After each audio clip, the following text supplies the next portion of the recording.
आज हम हिंदी साहित्य में सरयू पुस्तक के गद्य भाग में संकलित हरिशंकर परसाई जी द्वारा रचित व्यंग्यात्मक निबंध संस्कारों और शास्त्रों की लड़ाई के आगे के भाग का अध्ययन करेंगे। इसमें देखिए, मेरे एक दोस्त हैं मुझसे ज़्यादा वैज्ञानिक दृष्टि से संपन्न, विचार और कर्म दोनों से क्रांतिकारी। मैं ही उनसे ज्ञान और प्रेरणा लेता रहा हूँ। एक दिन मैंने उन्हें धोती पहने, पालथी मारे सत्यनारायण की कथा पर बैठे रंगे हाथों पकड़ लिया। यहाँ पर लेखक ने स्पष्ट किया है कि उनके एक मित्र क्रांतिकारी विचारधारा के तर्कशील प्राणी हैं, लेकिन वे भी परिवार के संस्कारों में बंधे हैं। लेखक के एक वैज्ञानिक दृष्टिकोण वाले तर्कशील व्यक्ति हैं। वे हर बात की तर्क के आधार पर परीक्षा करते हैं। वे हर बात को तर्क के आधार पर उस पर विचार करते हैं। मैं भी उनसे ज्ञान और प्रेरणा लेता रहता हूँ। लेखक बताते हैं कि मैं भी उनसे ज्ञान और प्रेरणा प्राप्त करता हूँ। एक दिन मैं उन्हें धोती पहने, ऐसे क्रांतिकारी विचारधारा व्यक्ति, लेखक का मानना है कि अंधविश्वासी नहीं होते हैं। वे धर्म और कर्म को नहीं मानते हैं, लेकिन लेखक ने एक दिन उन्हें सत्यनारायण की कथा में धोती पहनकर बैठे हुए देखा तो लेखक आश्चर्यचकित हो गए। मुझे लगा कि जैसे एम्बुलेंस की गाड़ी ने ही मुझे कुचल दिया हो। उस समय लेखक को ऐसा लगा कि एम्बुलेंस की गाड़ी ने ही उन्हें कुचल दिया है। जिनको वह क्रांतिकारी और सिद्धांतवादी व्यक्ति समझता है, उसी व्यक्ति ने उन्हें निराश कर दिया। लेखक को आज ऐसा लगा कि उनके आचरण अर्थात उनके व्यवहार और विचार अलग अलग हैं। उनमें दो अलग अलग स्थितियां देखने को मिल रही है। तो यहाँ पर लेखक ने उनके मित्र के दोगलेपन का चित्रण किया है ना। एम्बुलेंस की गाड़ी द्वारा कुचलना, यहाँ पर लेखक ने प्रतीकात्मक शब्द का प्रयोग किया है। मैंने दूसरे दिन उनसे पूछा, झूठ नारायण, यह तुम्हारी क्या हरकत है? उसने कहा, यार, मदर इन लॉ ने बहुत जोर डाला था, अर्थात सास ने। मेरा ख्याल था कि मदर इन लॉ सास से अलग किस्म की होती है। नहीं, सिर्फ तजुर्बे का फर्क है, केवल अनुभव का अंतर है। यह जो मदर इन लॉ कहलाती है, क्रांति की दुश्मन होती है। लेखक यहाँ स्पष्ट करते हैं कि व्यक्ति अपने ससुराल वालों की बात मानने के लिए विवश होता है।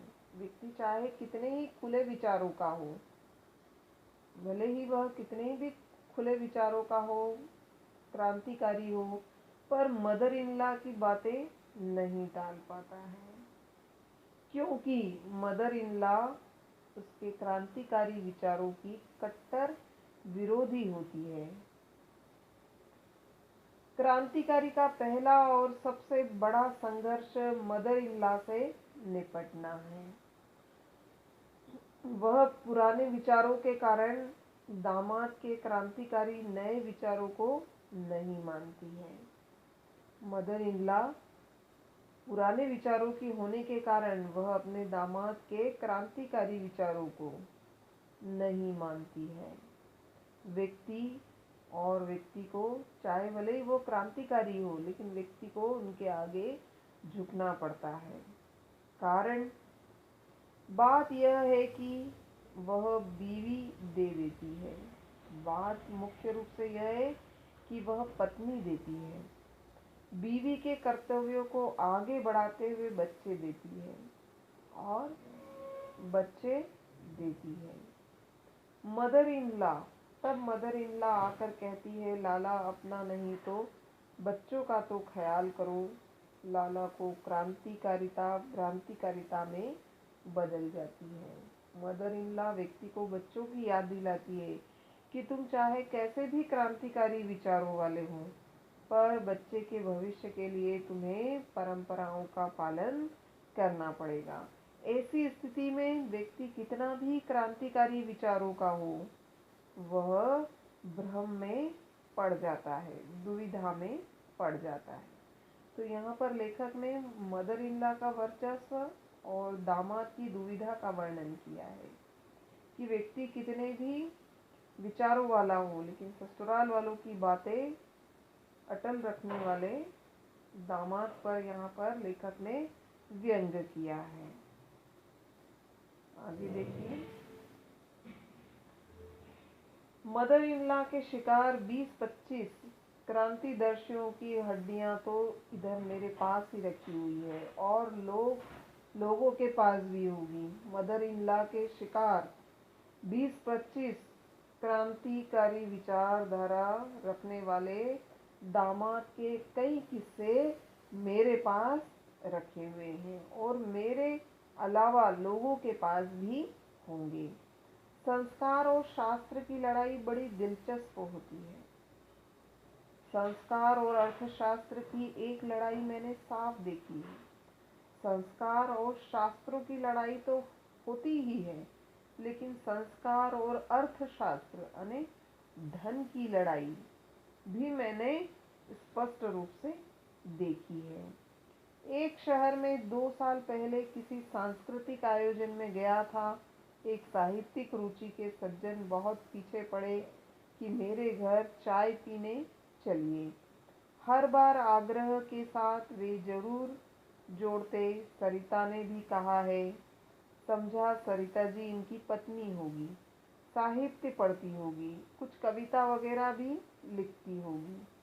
चाय पीने पहुंचा तो बैठक से उन्होंने पर्दे की तरह मुंह करके मेरे आने की घोषणा कर दी। दुविधाग्रस्त अर्ध आधुनिक परिवारों में इसके बाद क्या होता है, इसका मुझे अनुभव है।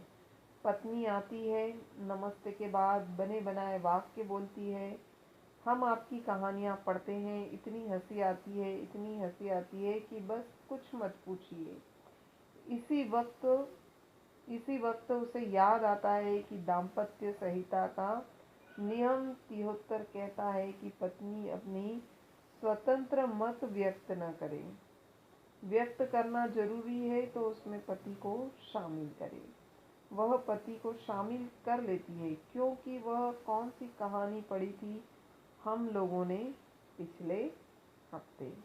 तो यहाँ पर लेखक ने भारतीय समाज में पत्नी को अपने विचार स्वतंत्रता पूर्वक प्रकट करने का अधिकार नहीं है। यहाँ पर लेखक ने स्त्रियों की पारिवारिक बंधनता पर व्यंग किया है।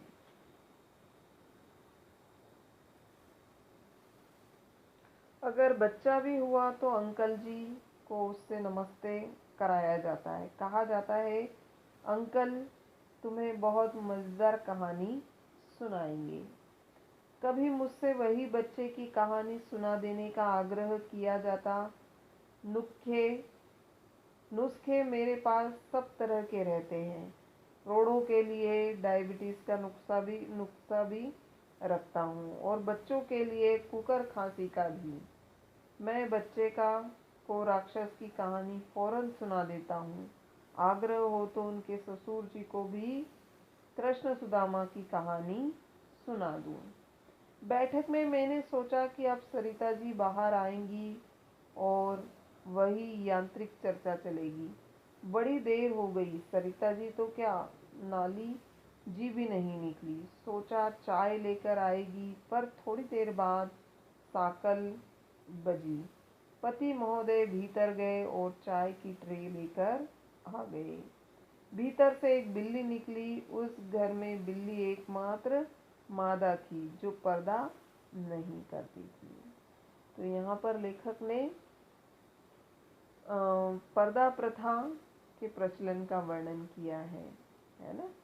तो यहाँ पर सज्जन के घर पर्दा प्रथा प्रचलित है। जिस व्यक्ति के घर वे गए थे वहाँ पर पर्दा प्रथा थी और महिला बाहर बैठक में अतिथि के साथ नहीं बैठ सकती थी। वह पति को पुकार कर नहीं साकल बजाकर बुला सकती है। तो यहाँ पर नाली जी, साकल बजाना, पर्दा न करने वाली एकमात्र, मादा बिल्ली, ये क्या है, व्यंग्यात्मक शब्दों का प्रयोग लेखक ने किया है। साकल धातु युग से चली आती घरेलू काल बेल है। सरिता जी कुछ संस्कार अपने घर से लेकर आई होगी, कुछ यहाँ मिले होंगे। यह पांव दरवाजे की तरफ बढ़ाती है तो हाथ साकल पर चला जाता है। मगर जब स्थिति है तो आदमी ने बार बार क्यों कहा था कि सरिता जी ने भी आने को कहा है। इस दृश्य में सरिता का कुल इतना रोल है कि वह नेपथ्य में साकल बजाती है। नेपथ्य में यानी पीछे से। अगर इस आदमी को, सरिता को भी मंच पर लाना है तो साकल को निकाल फेंकना चाहिए, मगर तब वह थाली बजाने लगेगी। तो 2 साल बाद फिर उस शहर में गया। वे फिर मुझे चाय के लिए ले गए। इस बार उन्होंने नहीं कहा कि सरिता ने भी आग्रह किया है। उसने नेपथ्य वाला हिस्सा नाटक से काट दिया होगा। मैं बैठक में पहुंचा। उसने पर्दे की तरफ मुंह करके मेरे आने की घोषणा नहीं की, पर जरा देर के बाद सरिता जी ट्रे लेकर बाहर आई। एक आध औपचारिकता की बात की, फिर घड़ी देखी, बोली आप लोग चाय पिए, मेरा स्कूल का वक्त हो गया है। वे चप्पल फटकारती सीढ़ी से उतर गई। श्रीयुक्त सरिता पति बोले, स्कूल में प्राइवेट नौकरी कर ली है, आजकल एक की कमाई से पूरा नहीं होता। समझ गया, अर्थशास्त्र ने संस्कार को धोबी पछाड़ दे दी। तो यहाँ पर लेखक ने बताया है कि पर्दा प्रथा को तोड़ने में आर्थिक तंगी को एक कारण माना गया है। आर्थिक समस्याओं और परंपराओं के संघर्ष में आर्थिक कारण की जीत होती है ना। यहाँ पर लेखक ने बताया है कि जब लेखक उनके यहाँ गए तो क्या हुआ, वे इस बार खुद ट्रे में चाय लेकर आई और उनके यहाँ जो पुराने संस्कारों की जो पर्दा प्रथा थी वह टूट गई। उसका मुख्य कारण क्या था, आर्थिक तंगी, है ना। तो पति के साथ पैसा कमाने के लिए घर से बाहर जाने को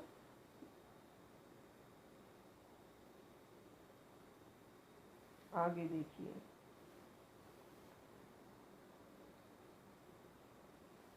हमारे ज़माने में नारी को मुक्ति मिली है, क्यों मिली? हमारे ज़माने में नारी को मुक्ति मिली, क्यों मिली? आंदोलन से, आधुनिक दृष्टि से, उसके व्यक्तित्व की स्मृति से नहीं। उसकी मुक्ति का कारण महंगाई है। नारी मुक्ति के इतिहास में यह वाक्य अमर रहेगा, एक कमाई से पूरा नहीं पड़ता। यहाँ पर लेखक ने बताया है कि आधुनिक युग में नारी की मुक्ति की बातें बहुत होती हैं। नारी को बंधनों से मुक्ति मिली है, उसका कारण नारी मुक्ति के लिए चलने वाले आंदोलन नहीं है।